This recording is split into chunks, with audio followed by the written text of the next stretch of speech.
Breakfast করতে চলে আসলাম। করব একটু ঝাল সুজি, কেন ওই যে আমার হাজব্যান্ড ওখানে বসা হয়েছে।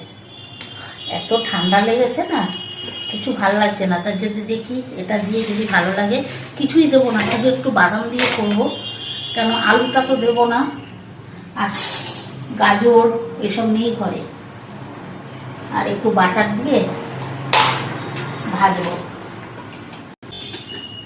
সর্দি লাগলে কিচ্ছু ভালো লাগে না, এটাই হচ্ছে ব্যাপার। তো অফিসে কি যাবে? এখনো ঠিক নেই, বসে আছে, শরীরটা একদমই খারাপ।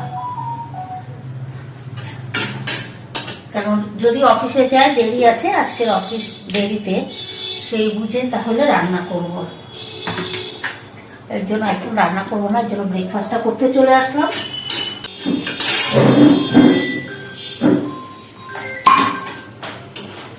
ওই ঝাল সুজিটা খুব ভালো খায়।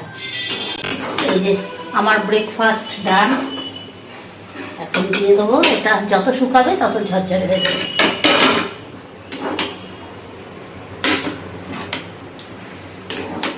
কি বলতো, সর্দির মুখে না এরকম ব্রেকফাস্ট খেতে ভালো লাগে।